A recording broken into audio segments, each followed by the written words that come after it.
Bueno, funtzio hau deribatzeko zatiketaren arau aplikatu behar dugu. Orduan, venga, hasten gara. Izendatzailean izango dugu, izendatzailearen karratua, beraz, bi ber x gehi lau, ber bi. Eta zenbakitzailean izango da, goikoaren deribatua bider bekoa, ken goikoa bider bekoaren deribatua. Bueno, orduan, goikoaren deribatua berehala egingo dugu, baina momentu zutzune bat utziko dugu hor, bale? Orduan, goikoaren deribatua bider bekoa izango litzateke bider bi ber x gehi lau. Ken, goikoa deribatu barik, hau da, e ber x bider koseno x, bider bekoaren deribatua. Bi ber x gehi lauren deribatua da bi ber x gehi lau bider ln bi. Bueno, orduan, orain utzuneu beteko dugu, segaz, honen deribatuarekin. Eta horretarako biderketaren araua aplikatu behar dugu. Ze hemen, zenbakitzaile honetan, bi funtzioen arteko biderketa daukagu. Bale? Orduan, izango litzateke lehenengoaren deribatua, hau da, e ber x bider koseno x, gehi, lehenengoa deribatu barik, hau da, e ber x bider, bigarrenaren deribatua, koseno xen deribatua da, minus sinu x. Vale. Venga, orain egingo dugun izango da, pixka bat garatu, bale? Bueno, biderketa hau egingo dugu. Orduan, geratuko litzaiguke. Izendatzailean berriro ere, bi ber x gehi lau, ber bi. Eta zenbakitzailean izango genduan, bi ber x gehi lau, bider e ber x, bider koseno x, ken bi ber x gehi lau, bider e ber x, bider sinu x, ken, hemen fijatu zaitezie, badakitzala plus, badakitzala gehi, baina hemen minus daukagunez, plus bider minus, minus, bale? Venga, jarraitzen dugu hemen.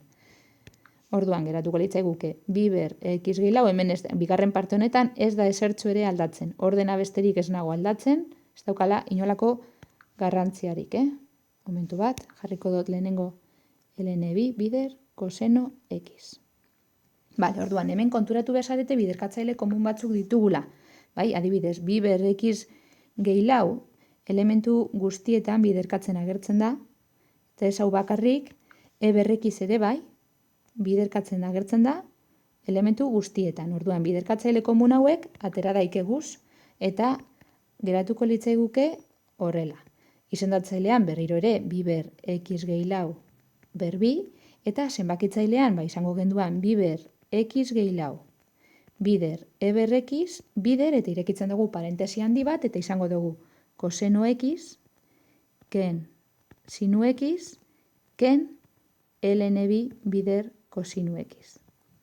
Bai? Orduan begira, orain, hemen, honek biak, honek biak, simplifikatu daitezke. Ez dakit ondo ikusten dan hori egin daitekela, bada espada, jarriko dut hemen imaginatu bi ber x gehi lau ber bat izango genduala. Bai? Hau egin daikegu, ez da esertxo ere aldatzen, bale? Ber bat egitea edo ez egitea, hori berdin dio. Baina horrela agian igual errezago ikusten da honek biak simplifikatu daitezkela. Bai? Hau, kanpora doa eta honeri bat kentzen diogu. Orduan geratuko litzaiguke modu honetan. Izango litzateke e ber x bider koseno x, ken sinu x, ken ln bi bider kosinu x. Zati bi ber x gehi lau. Vale? Eta horrela bukatuta egongo litzateke. Ikusi dut liburuan ere agertzen dela modu honetan. E ber x bider koseno x, ken sinu x, ken ln bi bider kosinu x, hau da, zenbakitzailea bardin, baina gero izendatzailean jartzen du bi ber lau bider bi ber x. Bueno, hau eta hau gauza bera da, hori ikusten dozue, bai? Orduan, azken finean, biderkatzen daude, berrekizunak berdinak dira, orduan berretzaileak gehitzen jarri daikeguz. Berdin dio, modu honetan edo honetan utzi.